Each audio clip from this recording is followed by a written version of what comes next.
Oo, pwede na niyang ikulong ang sarili niya. Magandang gabi mga kabisdak, pambihira, no?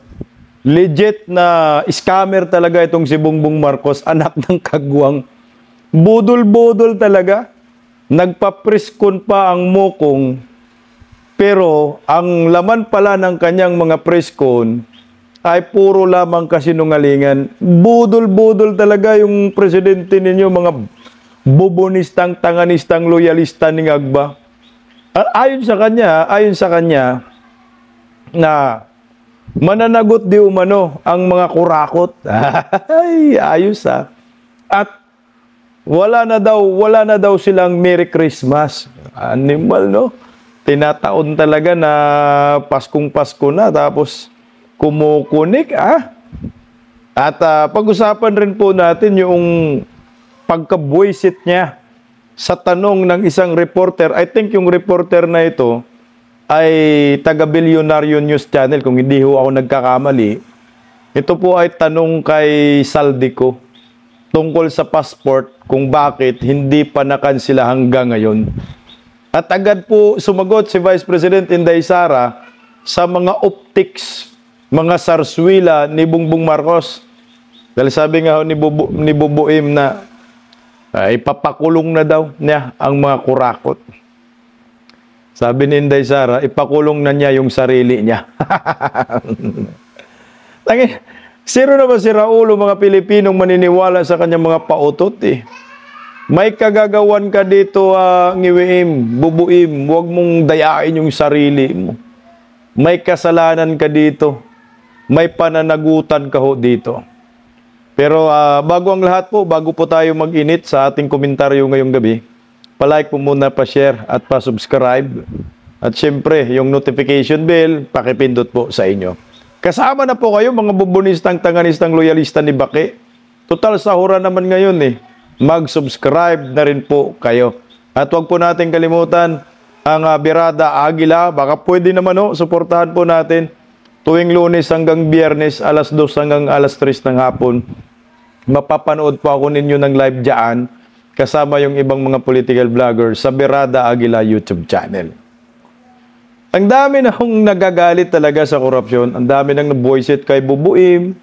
Marami nang nanggigigil.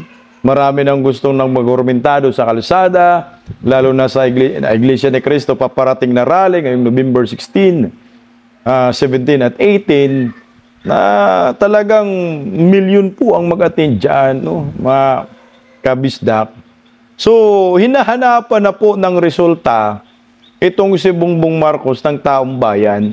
Simula na magpakawala ng kanyang pasabog na kwitis di umano at nagiging pikulo, no, na patungkol sa korupsyon, sa flood control.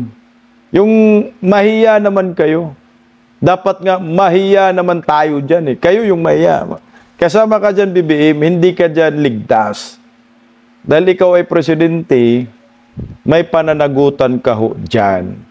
Nakukulitan na siguro si Bubuim, kaya nagpa-preskon. Ang problema, yung preskon niya, wala yatang script eh. Kasi nagkautal-utal yung hinayupak. Ito, pakinggan po muna natin itong preskon ni Bubuim.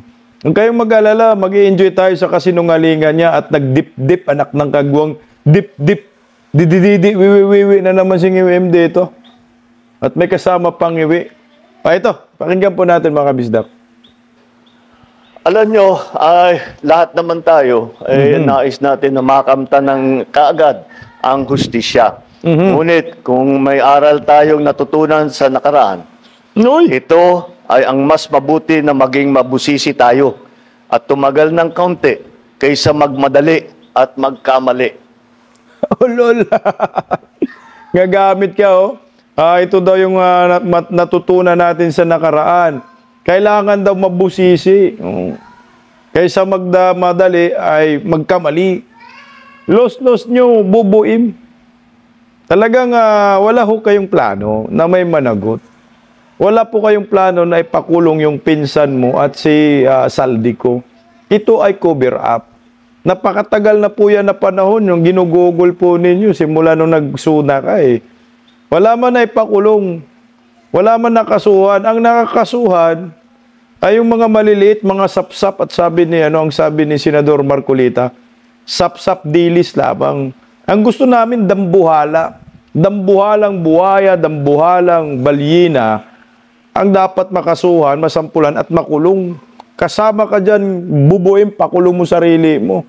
Alam mo nyo, kinakatakutan namin na yung mga alam natin na talagang kasabwat dito sa kawalanghiyang ito ay makakalusot sa kaso dahil because of a legal technicality. O lol, alam daw natin na yung mga kawatang ito makurakot ay makalusot dahil sa legal technicality. Sinabi mo na rin yan eh. Opo, alam namin kung sino ang mastermind. Iwan po namin kung pareho ba yung pagkakaalam namin na mastermind eh. Sana sa isip mo ngayon kung sino yung mga to. Ang alam ng mga Pilipino sa buong mundo. Sino ang mastermind? Si Martin Romualdez at Saldico. So ngayon, sino yung ituturo mong mastermind? Diskaya ba? Anak ng kagwang, kaya ba magmaniobra ng Diskaya? Sa lahat ng sulok ng Pilipinas, kayo ho yun, Mr. Panggulo. Dahil nagkamali tayo sa pagbuo ng ebidensya, dahil hindi maganda ang ating pagpresenta ng kaso, o nakalimutan natin pumirma sa isang dokumento, yung mga maliliit na bagay na ganyan, nalalaglag ang kaso dahil dyan. Kayo, mga reporter, alam na nyo, nangyayari talaga yan. Lo nyo, hindi ako naniniwala dyan sa sinasabi ni Bubuim na hindi daw sila nagmamadali kasi pag nagmadali, baka magkakamali. Tingnan mo ha, sa pinaka, naniniwala ba kayo sa sinasabi na justice delay is justice denied. Alam nyo po, pinapatagal nyo lang po yung pananagutan dyan. Wala po kayong plano talaga na may managot. Kasi kung gusto mong may managot, automatic dyan, yung mga napangalanan sa mga investigasyon, lalo na dyan sa ICI na animal, sarado yung pinto, bawal po makinig ang taong bayan dyan, pero ang pinag-uusapan ay pera ng bayan. Dapat ang ginawa ho ninyo sa mga pinangalanan ay hold departure order. Wala kayong ginawa eh. Ang ginawa ninyo, yung ELBO lang, Immigration Lockout Bulletin Order lang. Na ang resulta, pwede pa rin tumakas itong mga sangkot. Tingnan mo si Bunuan, DPWH, saan na po ngayon? Malamang nasa Europa na kasama si Martin Romualdez sa Saldico. Wala po kayong plano na may managot sa pagnanakaw sa kaban ng bayan. Paano mo mapanagot yung sarili nyo? Kayo yung mga sangkot sa pagnanakaw sa kaban ng bayan eh. Kayo yung may utak ng insertion, kayo yung pumirma ng GAA. Ganito tayo nililito ni Bongbong Marcos. Nililihis niya yung kanyang pananagutan bilang isang presidente ng Pilipinas. Ngayon, maingay na ang taong bayan, humihingi ng pananagutan, humihingi ng accountability. Wala ho silang may turong, may pakulong eh. Alam ho natin na ang gusto nating may pakulong ay itong si Martin Romualdez at Saldico. Lahat ng mga Pilipino, lantara na ho yan. Na tinuturo itong dalawa, pinsan mo, bubuin, pinsan mong buo. Hindi mo ho pwedeng pagtakpan ho ito dahil lantad na ang kanilang kasamaan sa buong mundo. Anak kayo ng kigwa. Hindi ako naniniwala dyan na parang gusto lang makasigurado. Hindi. Pinapatakas po nila. Yung ginagawa nila, dinedelid. Tapos pinapatakas po yung mga mastermind. Loyo. Kaya tinitiyak namin na pagka kami ay sumampa ng kaso, yung kasong yan ay hanggang sa dulo ay matibay ang kaso at kung sino man ang mga guilty ay sila naman talaga ay mananagot at kung kailangan at kung huhusgahan sila ng korte ay makukulong sila. Kasama ba yung pinsan mo dyan sa sinasabi mong makukulong sila? Hindi mo nga mapangalanan dyan eh. Sino yung ipapakulong mo?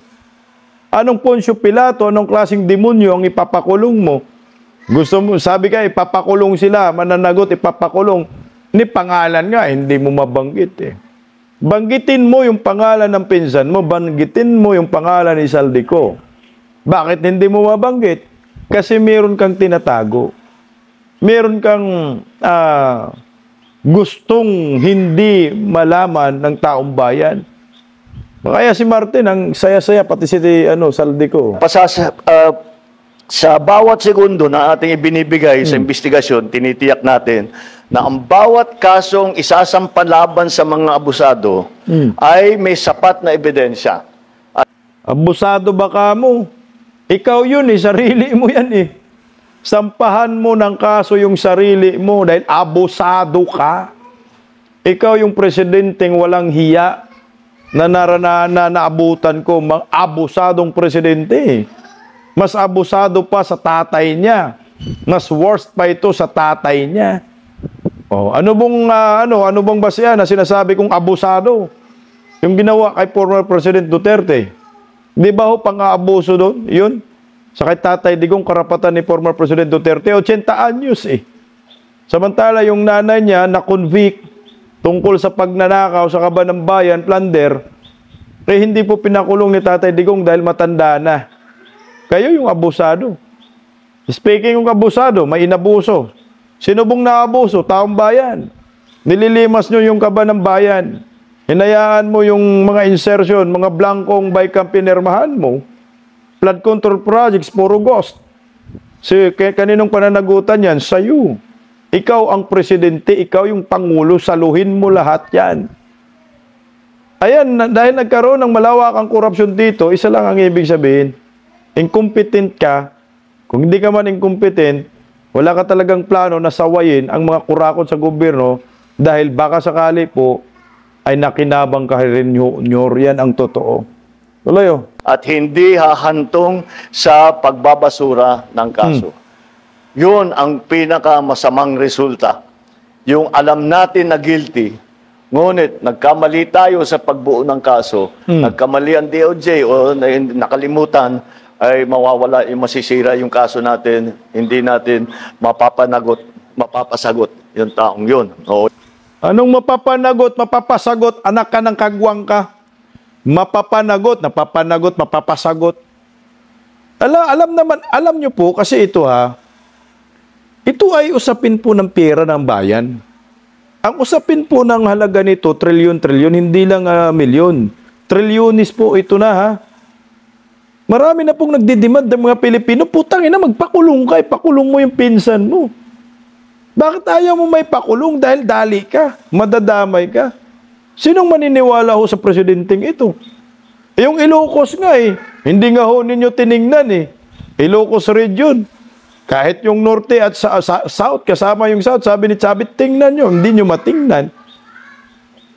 Yan ang maliwanag na panggagago optics. Ayaw niyong ipakulong, alam na nga ng taong bayan, di ba? Wala kaming intel funds. Ang mga ordinaryong Pilipino, walang intel. No, nakikita lang ho namin yung mga sa social media, balita, kinukunik namin, alam na agad yung mastermind. Sino? Si Tambaluslos. Tuloy oh. O yung kumpanyang yon. Pananagutin natin lahat ng may kasalanan. Ibabalik natin. So tatlo talagang ating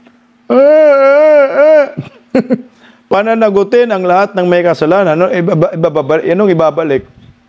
Pananagutin, kasama ka, may kasalanan ka, huwag kang maghugas kamay. Negligence mo yan. Hindi mo po pwedeng iligtas mo ang sarili mo. Hindi mo po pwedeng ang managot ay yung hindi mastermind. Ang managot ay yung butiti lamang. Kasama ka dyan. Ngayon kasi hindi ka naman makasuhan dahil may immunity ka, pero after ng inyong termino, siguro yung kaso mo sobrang kapal, siguro 1 kilometro pag pinag-isa. Oo, ngayon, sabi mo, ipakulong yung mga kurakot. Putang ina, sarili mo, pinatamaan mo dyan Layo. Yung ginawa rito, unang-una, sinampahan na natin ng kaso, yung mga may ebidensya tayo na meron silang kinalaman dito sa mga korupsyon na ito. Pangalawa ay tinitiyak natin na ang kanilang ninakaw na pondo ay maibabalik sa pamahalaan upang magamit sa tama ang mga perang yan. Anak ng kamote. Tingnan mo ha, titiyakin daw nila na maibalik yung mga ninakaw na pira para magamit daw sa tama. O sino yung gagamit? Siya din. O, sila rin. So pinagluloko lang ninyo yung taong bayan. Meron na pong trust issue itong Marcos admin. Kaya kahit na anong sabihin ni Bongbong Marcos dyan, walang maniniwala. Kayo? Magkano ba maibabalik? Kaya nyo bang ibalik yung 1.2 trillion pesos? Trillion yung ninakaw, ito pinag-uusapan, flood control pa. E kung pinagsasama la, trillion. Putsakin na pamilya nga ho ninyo, hindi nagbabalik ng nakaw na yaman hanggang ngayon eh. Di ba yung mga ill-gotten wealth ho ninyo, nasaan na yun? Naibabalik ba ninyo? Ang sagot, hindi po ninyo naibabalik. Dahil wala po sa likas ninyo na magbalik ng nakaw na yaman. Tapos ngayon, magkano ba ibabalik? Narinig ko sa kanya, 3 billion eh. 3 to 5 billion lang, ibabalik daw. Mga nanakaw, magkano ba ninakaw? Trilyonis po, Mr. BBM. Kasama yung kayamanan mo, fighter jet, ni Tambaluslos at ni Saldico, mga chopper, mga mansyon, yan ang ibalik. Ibalik sa taong bayan, pati yung mga kayamanan ho ninyo. Ang tanong, may babalik pa kaya talaga ang nakaw na yaman? O talagang sadyang niluloko lang ho tayo? Kasi kung pag-uusapan natin na pagbabalik ng nakaw na yaman, malabong-malabo ho eh. Eh, paano kung nagamit na ho yun ng mga kawatan? Kagaya ho ang Marcos family. Ang daming nakaw na yaman na ibabalik ba ho nila? Hanggang ngayon. Nagtatag na nga ho ng komisyon para lamang maghabol ng mga nakaw na yaman ng pamilya ho nila. Hanggang ngayon, hindi pa nauubos, hindi pa naibabalik. Tapos ito, nagsasalita, isang Marcos na matindi ang kaso sa pagdarabong pangungurakot pamilya ho nila, nakaw na yaman, ay puta maniwala kayo sa taong ito. Huwag na ulit. At naglagay tayo ng mga reforma para itong mga pangyayaring ito ay hindi na mauulit.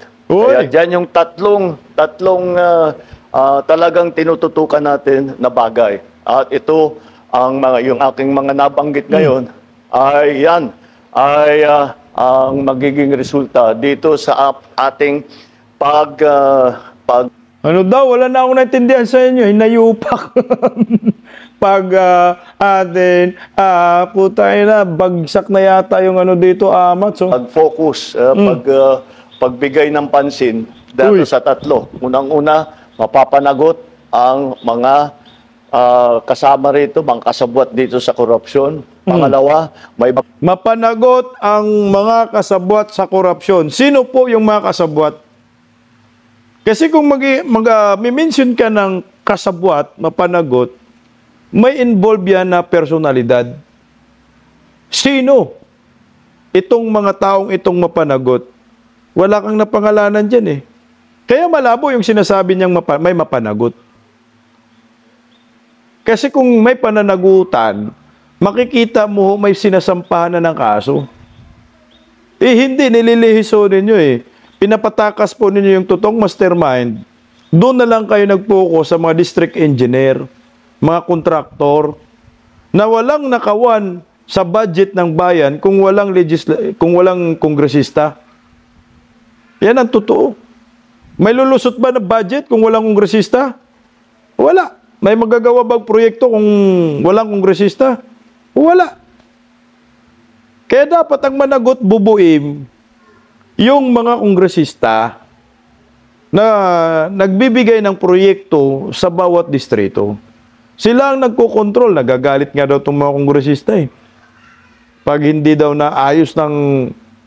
maayos yung mga proyektong ibinibigay sa kanila. Pag hindi agad ma-deliver. Kasi may pera sila dyan. O, tuloy o. Maibabawi ng gobyerno ang pera na ninakaw nila. Tangina, maibabawi ng pera ng nanakaw nila. Pinahirapan mo kami ng marami dyan, bubuim ha. Tingnan nyo ha. Mababawi daw yung pera. Paano po mga mabawi? Ay yung kinakasuhan mo, mga sapsap lang at mga dilis. Pero kung kasuhan mo, yung mga kongresista lahat ng mga pinangalanan ng Diskaya, at ibaon mo si Martin Romualdez sa Saldico, malamang lahat yan ay makukulong at may babalik ang mga nakaw na yaman. Putangin na, dinaya ho tayo dito eh.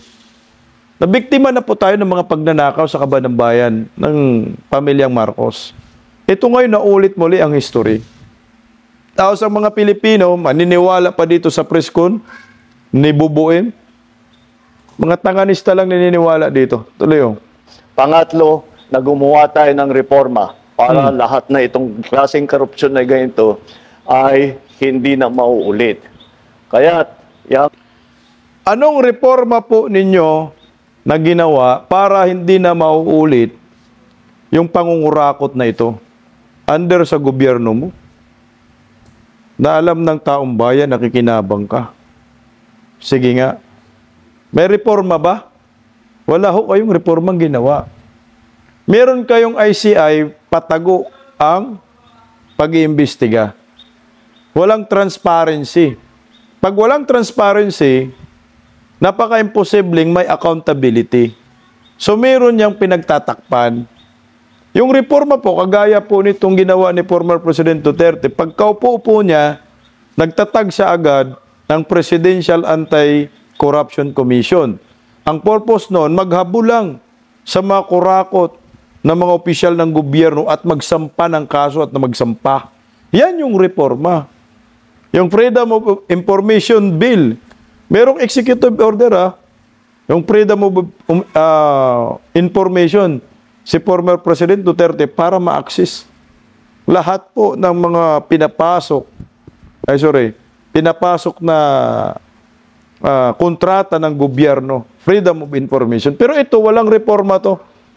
ang mga taong yan na kasabwat dyan, ito, mga walang hiyang ito, na nagnanakaw ng pera ng bayan. Mga walang hiniya ito sa mga nagnanakaw ng pera ng bayan, ikaw yung kasama ka, Junior. Walang hiya ka rin eh. Putay na, huwag nyo nga ang dayain kaming mga Pilipino. Matagal na nyo na kaming tinarantado eh.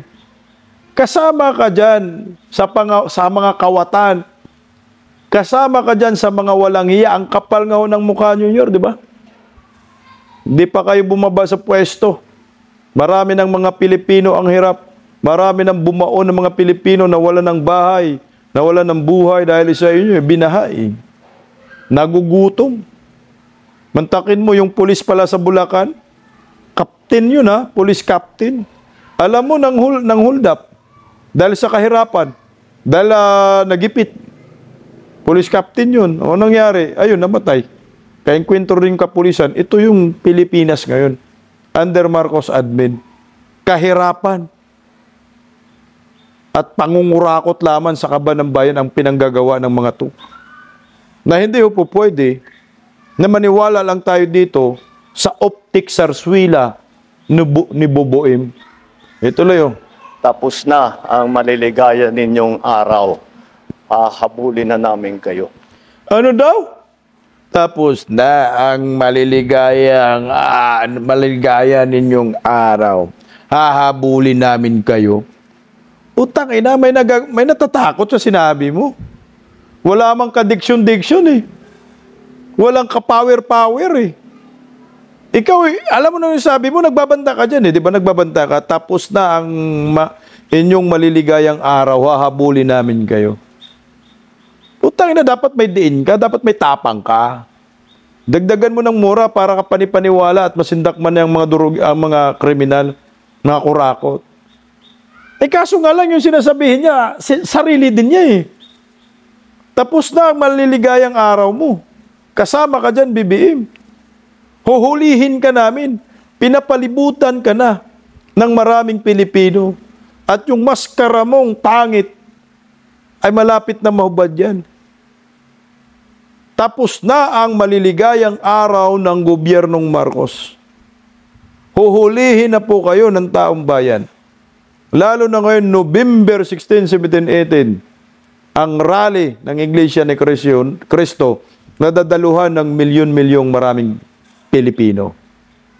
Siya ang tapos. Administration yan, tapos. Kahit anong paghuhugas kamay mo bubuin, walang maniniwala sa'yo. Likonte, oh. Okay, that's it. I think I have, it's already there. Thank you very much. Maraming salamat. That's it now, that's it, oh. Ito na, oh. That's it. Okay na, oh. Putang ina. Nag-praise ko, nag-entertain ng tanong. O ito, nagkabulol-bulol na ang presidente ng mga tanganista. Mr. President, ladies and gentlemen, the President is running a tight schedule today, as you know. So we'll just take... I'll take 2 questions. We'll take 2 questions from... I'll take the question. Sabi ng PCO na si Calvo Buplax, wala na daw oras si Bubuim. Palalayasin na. Oh. So ngayon, ito, nagmayabang din yung uplok na ito na sasagutin niya daw yung mga katanungan. Buang. Dalawa daw. O ito, nagkabulilyasuhan siya tuloy dito. O, pakinggan natin. The floor. Yeah. The first question will be from Alvin Baltasar. Mr. President, magandang umaga po, Father. Mr. President, nabanggit nyo yung sa presentation, meron ng mga nasampahang kaso at ang hinihintay po talaga ng taong bayan, merong makulong. Ang tanong ko po, Mr. President, kailan po kaya mangyayari na may makukulong at kailan po ito? Boom! Kailan po mangyayari na may makukulong at kailan po ito? Tangina nga. Wala ngang alam sinong ipapakulong. Papakulong niya sarili niya. O, sige, tuloy natin. Palagay ko, bago hindi palagay ko, alam ko, bago magpasko, marami dito sa napangalanan dito ay palagay ko nasa matatapos na yung kaso nila, buo na yung kaso, makukulong na sila. Wala silang Merry Christmas. Before Christmas, makukulong na. Wala silang Merry Christmas. Palagay ko daw. Pero binago niya. Sabi niya, alam ko. Pero sa dulo, gumamit pa rin siya ng word ng palagay ko. Ano ba talaga, Bubuim? May makukulong o wala? Sabi niya, alam niya. Puta, may kasama pangiwi. Na may makukulong. So, ibig sabihin yan, mayroong mga personalidad na ipapakulong. So, alam po namin, alam na po ng taong bayan kung sino ang mga yan. Yung mga small player sa sindikatong ito. Ito yung sinasabi ni Senador Marcolita na mga sapsap. May makukulong nga ba? O talagang ginagagot, niluloko lang tayo dito ni Bongbong Marcos? Kasi kung mayroong mang makulong, hindi yung mga diskaya ang gusto natin makulong. Kung mayroong mang pananagutan yan, oo, sige, panagutin nyo. Ayaw namin ng mga ganyan, ayaw namin yung mga small player, ayaw namin ng mga sapsap, ayaw namin ng mga district engineer. Gusto namin mga kongresista, kagaya ni Martin Romualdez, kagaya ni Saldico, na ilang bisis na pinangalanan diyan sa Senate Blue Ribbon Committee, pati nga sa Kongreso, pinangalanan eh. O bakit ayaw mo ma-mention? Kasi kung may makukulong mo talaga, dapat nag-mention na siya ng pangalan. Ang yabang-yabang niya, na ito na yung, na hindi magiging, wala na silang Merry Christmas, wala na silang Merry Christmas, at makukulong, at mananagot, at uhulihin namin kayo, may narinig kayo na isang pangalan na ipapakulong? Wala ho eh. Ni isang pangalan. So ano ang ibig sabihin nito? Pelikula, drama, optics, sarswila, gawa-gawa lang, kunyarian lang, script, parang gumagawa ka, tumatahi ka ng pelikula na ang tanging direktor iisa't dalawa at sila rin po ang kontrabida at bida. Si Bubuim, kontrabida, ginawa niyang bida yung sarili niya. Kung may mananagot man dito at may makukulong, wala na hong iba. Nung 3 tao lang. Saldico, Martin Romualdez at Bongbong Marcos. Kung may makukulong ho talaga. Na ang tanging makapagpakulong dito ay yung mga kontraktor, mga district engineer, kumanta kayo ng tudo at ituro ninyo yung mga taong ito I-connect lahat natin ho na dapat managot po sila, walang kapatawaran ho ito. Anong tawag dito? Pandadaya. Budol-budol.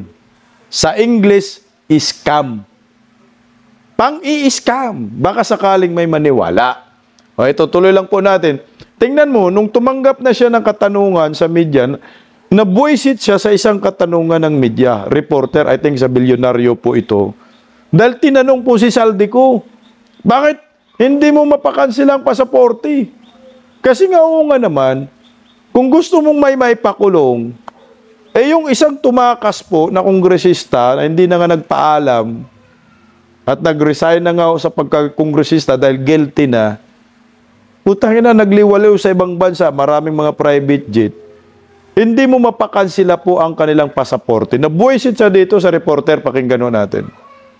Kulong na sila. Mr. President, at banggit niyo rin po kanina yung kinakailangan mabawi natin kung ano man yung halaga na nanakaw nila sa taong bayan. Meron po tayong timeline. Wala tayong buo na ano. Kasi marami pa kaming nakikita. Marami pa kaming nakikitang iba. So yung mga nabanggit ko na halaga, yun pa lang ang ating nakikita.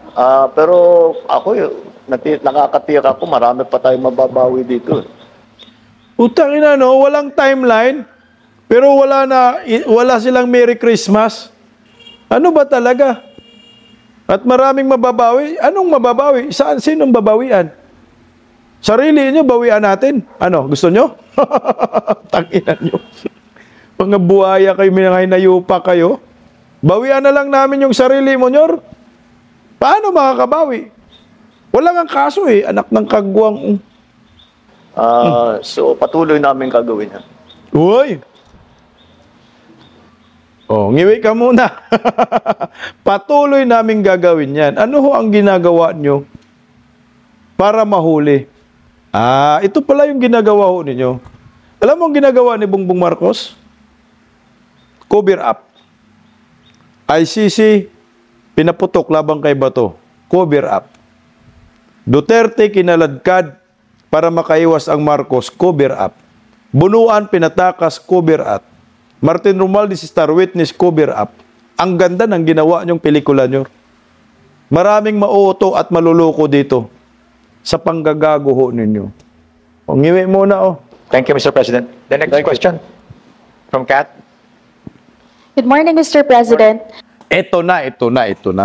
Dito na ho nabuwisit si Bubuib. Dito na natarantado ang buhay niya. Naggalit-silitsi dito. Ang tanong na ito ay patungkol kay Saldico. Pakinggan po natin. Oh. Sir, you mentioned in the latter part of your speech na tapos na ang maliligayang araw nyo, hahabulin namin kayo. The nation's question is, why is former Congressman Zaldico's passport not yet canceled? And what is the government doing to actually either convince him or force him to return to the Philippines? Bang! Sapul. Tingnan, may pananagutan na habulin namin kayo, nagpatakas nga. Si Saldico, pasaporte, hindi makansila-kansila. Paano natin nahabulin yan? Si Bunuan, nakatakas din. Paano natin nahabulin? Anak ng kagwaga talaga, huling-huli ka sa reporter na ito. Okay, bakit daw? Paano po natin pananagutin? Si Saldico, pasaporte, hindi makansila. O, ito, sagot ni Bubuim mo. I think that's best directed at the lawyer because it's a legal answer. And the legal answer is because hindi pa nasampahan ng kaso, therefore the request for the cancellation of his passport cannot yet be made. All. Dapat daw abogado yung tinatanong dyan. Anak ka ng kagwang, bakit ka nagpa-press con dyan? Bakit ka nag-interview ng interview? Wala ka palang alam. So ito po yung problema ho talaga natin. Pag yung isang presidente ay walang alam sa batas at hindi abogado, putang ina, magkalit-silit siyang buhay natin. Malayong-malayo, kagaya ho ito. Ang sagot niya. Dapat sa abogado po yan tinatanong.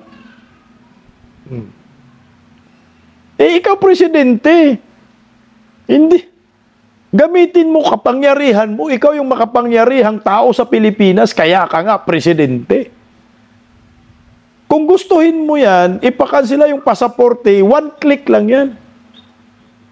Pag sinabi mo sa Department of Foreign Affairs, ikansila mo yung pasaporte ni Saldico dahil animal na yan, magnanakaw na yan. Kung wala kang kinalaman sa pagnanakaw, kaya mong gawin yan. One click. Anong abogado? Kaya nga, total sinasabi mo naman na, may pananagutan, habulin namin kayo. Putangin, habulin nyo si Saldico. Nagtago na kung saan-saan. Oh. Sapol ka dito. Tingnan mo, may follow-up question pa yan. However, when that time comes, we will immediately cancel his passport. I'm not a lawyer, so I cannot, maybe I can. Putangin na. Hindi na kailangan ng abogado yan, bubuim. Hindi na kailangan ng korte-korte yan, bubuim. Iutos mo lang sa Department of Foreign Affairs, cancela na ang pasaporte ni Saldico, period. Tapos na po, cancela na po yan. Maglabas ho ng yung sa Interpol, hanapin si Saldico. I-wanted po yung hinayupak na ito, period. Tapos mo ang laban. Kung may plano ka, o tingnan mo. Hindi umuyo, no? Yung mga pangbubudol niya, hahabulin namin kayo, may pananagutan at may makukulong. Hindi maligaya ang Pasko ninyo. Ay wala na kayong Pasko, anak kayo ng kagwang pasaporte, hindi nyo I'm not the best person to explain it. But that's the procedure. You have to give grounds for the cancellation of the passport. And those grounds will be based on the cases that will be filed against him. O lol, puta na anong grounds pa nang sinasabi mo? Harap-harapan na nga, pinapangalanan siya. Yung mga nagnakaw ng mangga, kulong agad eh. Nagnakaw ng corned beef, kulong agad. Ito harap-harapan tayong ninakawan. Wala pa rin grounds. So ang tanga natin kung ganun. Ang tanga palahon ninyo. Padrama-drama kayo na may makulong. Hindi masaya ang Pasko ninyo, hindi Merry Christmas, anak kayo ng kagwang, pasaporte lang ni Saldico, hindi pa ho ninyo masuspende. Pag nasuspende kasi yan, pwede siyang ipa-deport. Nakansila yung kanyang pasaporte. Ninakawan tayo, Nyor, hindi mo alam, Nyor? Kasama kayo, di ba? Anak kayo ng kamuti. Sige nga, tuloy, oh. Sir, just a follow-up question on that point. Sir, how convinced are you Tingnan mo, lalong nabuisit siya dito. that Zaldico is the most guilty in this case, or are you somehow amenable to extending an option for him to become a state witness? I'm sorry, extending? An option for him to become a state witness. That option is always there. Nabingi ang buang. Sige nga, Except for them who are the most guilty. Do you think he is? I don't want. And then pag sinabi ko, sasagutin kita, sasabihin nyo, prejudged. Oh, lol. So ito, hindi most guilty si Saldico. Sa akin din, hindi most guilty. Guilty siya, pero hindi most guilty. Tama ka dyan, Nyor. Auyuron kita dyan, Nyor. Hindi most guilty si Saldico dahil ikaw ang most guilty. Kung meron mang pinaka-guilty, pinaka-most guilty dito, Bongbong Marcos at Martin Romualdez, kayo po yun. Kaya tumawa siya dito. Hindi. Baka sabihin prejudge ako. O baka naman sinabi niya, di niya talagang kayang daliin si Saldico kasi nakinabang siya. So sino ang most guilty kung ganun? Si Diskaya, anak kayo ng kagwang. Daming kontraktor eh. Let the courts do their work. Let the judges do their work. Yun ang ano sa kanila. Mr. President. Let's the court do their work. Let's the judges do their work. Ikaw, presidente ka, anong gagawin mo? Tsaka hayaan mo lang yan. Pakansila yung masapasuporte mo. Dahil alam namin, guilty si Saldico. Isa sa mga mastermind. At may pinaka-mastermind pa. Kayo ho yun, Nyor. President, one more question, please. While we navigate this corruption scandal, the economy is taking a hit. The peso hit an all-time low yesterday. Third quarter GDP is at 4%. The stock market is at pandemic levels. What is the plan to recover investor confidence? Patay ka, Nyor. Hirap ka na dyan, Nyor. Ekonomiya na pinag-uusapan yan, Nyor.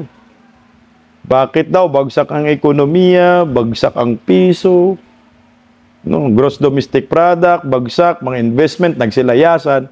Paano? Anong gagawin mo nyo? Ito. At ano ho ang plano para sa economic recovery?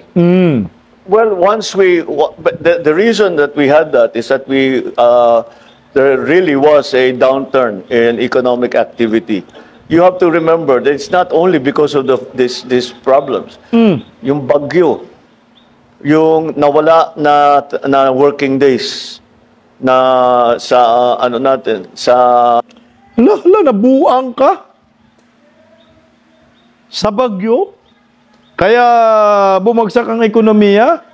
Gross domestic product? Bagsak ang piso kontra dolyar dahil sa bagyo? Anak ng kamote ka naman, Yor. Oh, tingnan, tuloy natin ng konti, oh. ekonomiya natin because of climate change. And you have to also remember Climate change? Bumagsak ang ekonomiya? Oh, humina ang piso kontra dolyar? Nagsilayasan yung mga investors? Ang reason mo, climate change, anak ka ng kagwang ka. Oh. the situation, the global situation. We are not the only ones suffering the shocks that come from the new trade structure that has been imposed on the rest of the world. And so we are all adjusting to that. Kaya yung mga growth rate na lahat ng grupo all around the world is falling. But marami tayong measures na ginawa because the public spending now will be increased and to make sure that by the end of the year that the levels of public spending are according to our original plan. So mababawi natin yung nawala lumunok sa na third naman. quarter. Panay lunok ng laway, no? Nakatatlong beses lumulunok na laway, natutuyo yung lalamunan. Alam niyo po, mali po yung sinasabi ni Bubuim na kaya bumagsak ang ekonomiya dahil sa climate change. Hindi yo. Bumagsak ang ekonomiya natin dahil sa pangungurakot. Umatras yung investors, mga direct foreign investment na wala dahil sa pangungurakot. Huwag mo nang isali yung climate change po, tangin na hindi yan ang dahilan. Korupsyon ang dahilan kaya bumagsak ang ekonomiya. Korupsyon ang dahilan kaya bumagsak ang palitan ng piso kontra dolyar. Korupsyon ang dahilan kung bakit wala ng direct foreign investors, gross domestic product bumagsak. Korupsyon ang dahilan. Sino ang sisihin? Si Bubuim. Itong gobyernong nakaupo sa Malacanang. Tuloy po natin konti na lang. Tsagaan na natin si Bubuim. Sir, one more point on your presentation. Very obvious, very noticeable po na marami sa mga pangalan binanggit ninyo, DPWH officials, contractors, pero kakonte, if at all, yung mga nabanggit na legislators who are. Well, no, they're part of the list. We'll give you. Ala! Putang ina, presidente itong utal-utal. Kawawa naman ang Pilipinas dito kay Ngiwem. Los. Oh, no. We'll give you the complete list. I just didn't go through them because there are like 37 of them. So you'll get, as I said, you'll get a briefer, which will give you more detail. Ganun-ganun na ng papel. Kasi bakit walang mga alligators? Bakit walang mga alligators na kasama sa kaso buang? Tingnan niya, huli ka na dyan. Ano ka pa? On all of the things that I've said today. Is the speaker included, the former speaker included in the list, sir? Patay ka. Ayos, Ivan Marina. Kasama ba si Martin Romualdez sa listahan?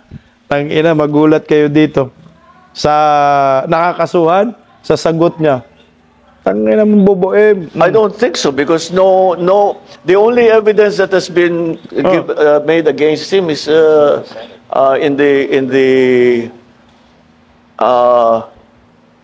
Ala, hindi na alam ang sinasabi niya. Hindi. Narinig niyo in the Senate, sabi ni Boplax. Hindi na pick up ni Bubuim yun. Wala kasing script. Nahirapan na rin yung mga reporter. Bakit hindi kasama si Tambaloslos? in the Senate. Sinit So, niya. I don't know. We don't we Tangina, sinit, I don't know, I don't know, I don't know, I don't know. Oh. Walang alam ang buing. Oh. Oh. no, with the speaker, no. Not as yet. Hindi kasama. Si Martin Romualdez hindi pa daw kasama. At putang ina, isasama nyo pa. Si Saldi ko nga, hirap na hirap ka magpangalan eh. Ba't takot sa kay Martin Romualdez? Ano bang kinakatakutan tong si Bubuim na to? Namaga na yung mukha. Putang ina, wag. Oh, may sekreto. Si Bubuim na hindi nahawak ni Martin Romualdez. Takot, no? Sa pinsan niya. Tangina, oh. Takot na takot, oh. Not as yet. If something else comes out, then he might have to be answerable for something. So, again, you know, we don't file cases for optics. We file cases to put people in jail. Oh, kasama ka. Nakanagagawa ka. Wala pa nga kayong ginasuhan eh. Itong ginawa mo, for optics talaga to, Bubuim. Sa akin lang. Hindi naman po for optics yung kakasuhan mo si Martin Romualdez. Kasi nga, ang taong bayan, alam na alam po kung sinong mananagot. Si Martin Romualdez talaga. Kayo yan. Huwag mo nang sasabihin, no, no, no. Pag hindi mo kinasuhan si Martin Romualdez, pag hindi mo yan may pakulong, putang ina, wala kang kwentang presidente. Tulog ka. Sa bagay, hindi mo pwedeng ipakulong si Martin Romualdez kasi sabit din siya. Yan ang mahirap ngayon. Or to make people answer.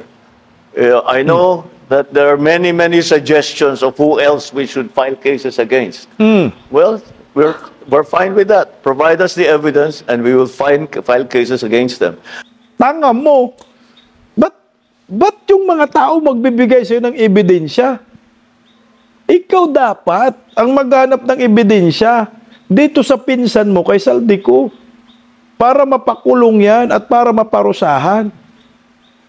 Nagago na ho. Intel funds, ilang bilyon. Pero manghihingi ka ng impormasyon sa mga Pilipino, anak ka ng kagwang, wala kaming intel funds nyor. Ikaw lang meron. Kaya sinabi ko, napakahalaga yung sumbong sa Pangulo. Uy! Dahil marami kaming nakukuhang informasyon dyan. So, pagpatuloy ninyo yung inyong pagsumbong. At bigyan nyo kami ng lahat ng ebidensya na meron kayo. Para magamit natin, para kasuhan kahit sino. Walang immune dito walang exempted dito sa mga investigasyon na ito. Anong walang immune? Putang ina, lo mo, wag mo kaming lukuhin. Magsumbong daw. Bigyan nyo daw ng ebidensya. Sige lang.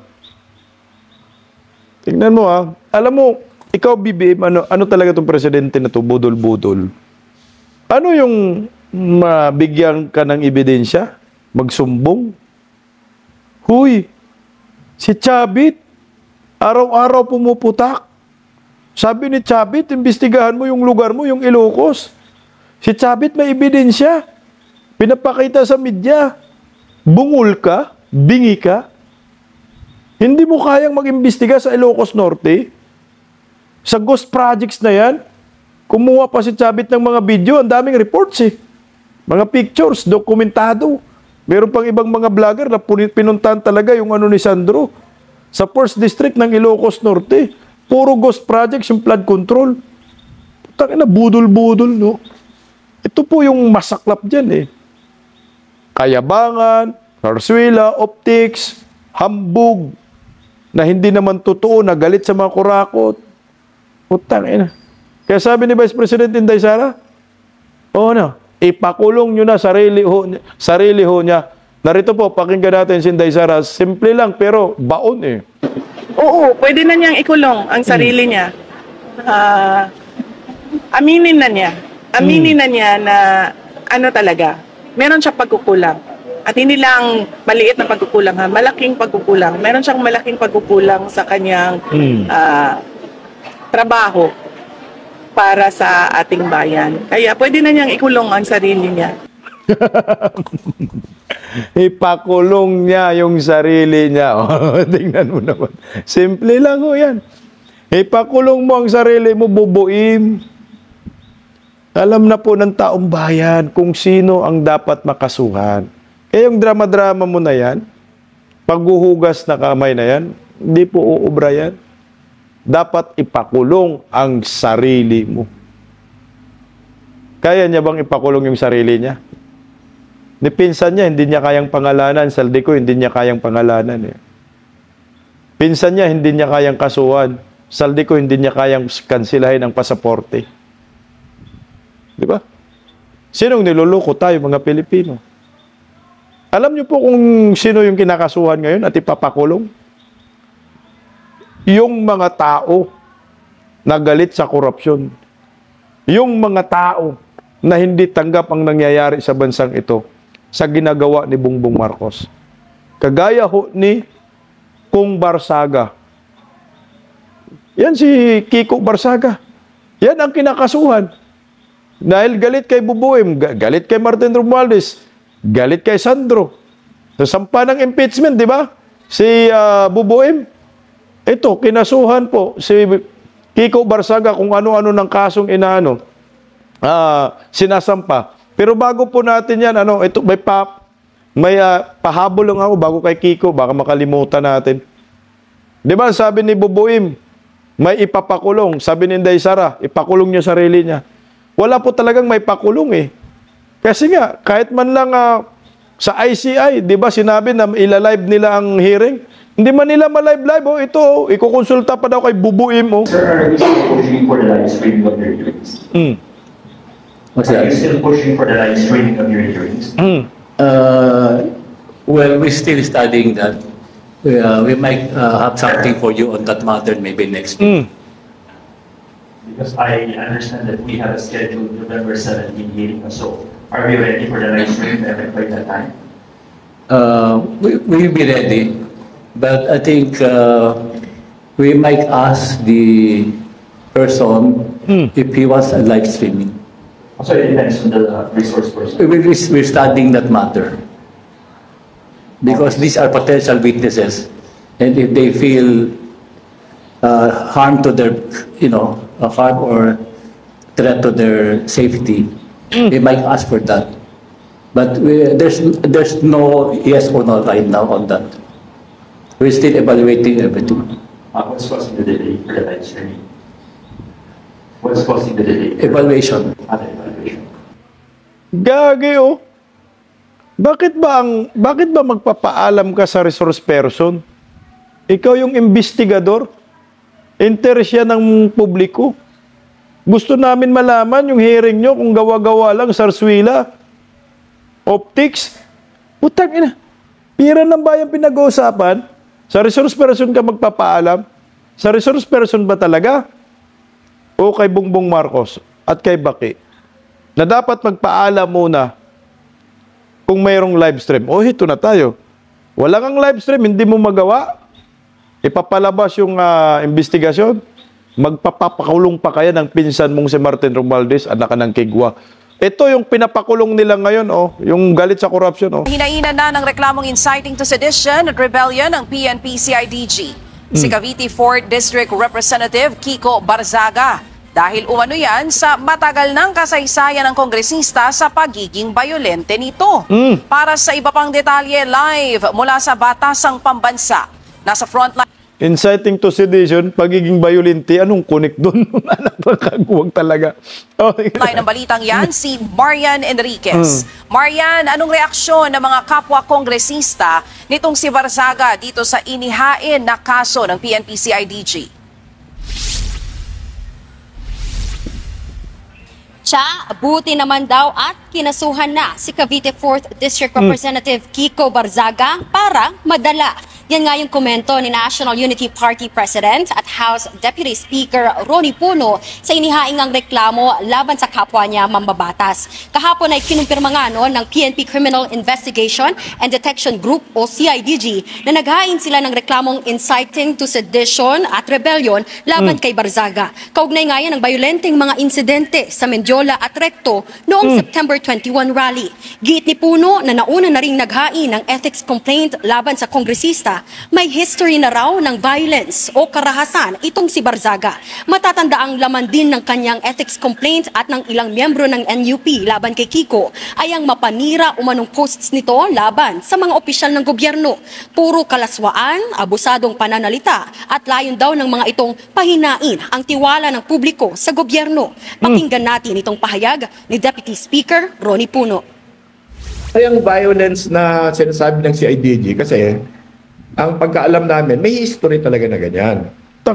May 3 eskwelahan, for example, na mukhang napaalis siya. And ang rason sa bawat isa is medyo violence. May tinutukan ng barel, may tinutukan ng kutsilyo. Mabuti na rin dinimanda siya ng CIDG kasi baka akala niya nakakatawa yun. So, para madala naman siya. Samantala, inaasahan namang ituloy yung pagdinig ng House Ethics Committee tungkol nga dun sa reklamo laban dito kay Barzaga sa susunod na linggo. Yan. Ang bobo mo po, no? Anong connect doon sa estudyante pa siya? Sa kongresista na siya? Napatalsik daw sa mga eskwelahan? Eh di estudyante pa siya noon. Ngayon binalikan mo. Anong connect? Sa inciting to sedition na kaso ngayon na ikaw ay ano ka na kongresista ka na Walang connect doon. Nasaktan lang kayo sa mga prangka, no? Prangka na banat ni Kiko Barzaga na totoo. Kasi kung hindi totoo, hindi kayo masasaktan. Inciting to sedition dahil galit sa mga kurakot, anak ng kagwang. So pwede rin po lahat ng mga Pilipino, basta galit ka sa kurakot, inciting to sedition. Doon tayo. Kung sino yung hindi nangungurakot, sila pa ngayon ang nakakasuhan. Pero yung mga kawatan at nangungurakot, malaya sila ngayon, nasa ibang bansa, masarap ang buhay nila. May isang hibla ng buhok, hindi po sila tinatayuan. Hindi sila natatakot. Hindi tinatayuan sila ng balahibo. Dahil alam nila protektado sila ng gobyernong ito. Kasi kung hindi ho protektado ng bangag admin na ito, ang mga kawatan sa gobyerno, putang inahayaan nyo magsalita.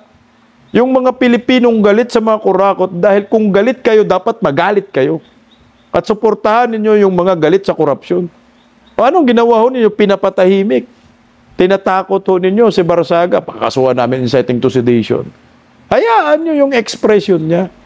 Nasa demokrasyong bansa ho tayo Bakit ba yung mga post ni Kiko Barzaga, pinapabagsak ba yung ekonomiya natin?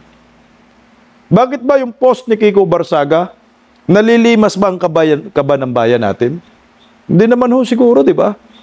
Yung post ni Kiko Barzaga, ito ay pagliliwanag, enlightened, sa lahat ng maraming Pilipino, na ang gobyernong ito, sandamakmak ng mga buhaya, na walang haba sa pangungurakot sa kaba ng bayan. Ayaw niyong malaman namin yan. Ang ganda nga ho itong si Kiko Barzaga, ang tapang-tapang. Sa Minjula, sa yung tinuturo nyo, Kabataan Party List, Gabriela Party List, Akbayan, nandun nga tumubos sa mga nanggugulo sa Minjula. Sa Recto, di ba ho? Galit lang kayo kay Kiko Barzaga. Inciting to sedition, ano ba sinasabi niya? Yung gusto niyang ipaghiwalay, secession ng Mindanao, at sinama nga ho niya yung Visayas. Anong sense doon? Tama naman ho talaga Pakawalan na po ninyo ang Mindanao. Kasi sa matagal na po na panahon ang Mindanao naghihirap dahil sa mga kurakot ng mga politiko, mga lider na nanggagaling sa Luzon. Kagaya ngayon, mga bagyo-bagyo, mga lindol. Nasaan yung leader natin? Hindi man lang pumupunta sa lugar na yan. Sinong nakikinabang ng mga proyekto? Nasa Luzon, Imperial Manila. Siyempre nakikita lang ho ni Kiko Barzaga yung kapalaran po ngayon ng mga taga Mindanao under Marcos admin. Kami nga taga Mindanao, gusto namin talaga one Mindanao kung ganito lang naman kabuaya, kawalang hiya yung mga nasa gobyerno, di mas mabuti pa nga, humiwalay na lang ang Mindanao sa Luzon. Baka sakali kami ay, yung mga taga Mindanao, kami na taga Mindanao, ay mapaganda pa ang buhay namin kumpara sa mga taga Luzon na sandamakmak na buhayang mga politiko, lalo na dyan sa Ilocos Norte. mga Marcoses. Alam ko maraming matitinong mga politician sa Luzon, pero karamihan po talaga buaya, latak, nagpapahirap sa bayan. Kaya tama yung sinasabi ni Vice President Inday Sara, ipakulong na niya ang sarili niya para wala na siyang Merry Christmas. Di ba, Bubuin? Paggising sa umaga, tanghali at gabi, nakikita ko ang post niya, ang hapdi. Paano nga ba to? Di ako makatanggi. Watch ko na lang at isipin ng mabuti. Bisdak Pilipinas, Bisdak, tinig ng katotohanan. Sa bawat vlog may laban sa kasinungalingan. Mulat ang mata, gising ang masa. Bisdak Pilipinas, para sa bayan, gumigising sa diwa. Sa likod ng kamera, tapang ang dala, walang sinasanto kung mali ang gawa. Hinay-hinay, pero palaban. Boses ng tao sa digital na labanan. Bisdak, tinig ng katotohanan. Sa bawat vlog may laban sa kasinungalingan. Mulat ang mata, gising ang masa. Bisdak Pilipinas, para sa bayan, gumigising sa diwa.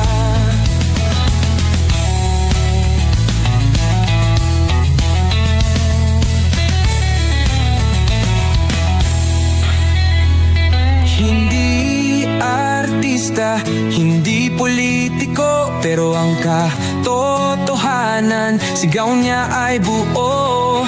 Sa YouTube o Facebook man siya makita, may aral ka pa rin, may uwi sa bawat salita. Bisdak, gising sa katotohanan, di lang kwento, kundi panawagan. Sa bawat Pilipinong naghahanap ng liwanag, Bisdak Pilipinas, kasama sa pagbangon ng bayan. Bisdak Pilipinas, boses ng masa, gising ang diwa. Sa vlog mo, may pag-asa.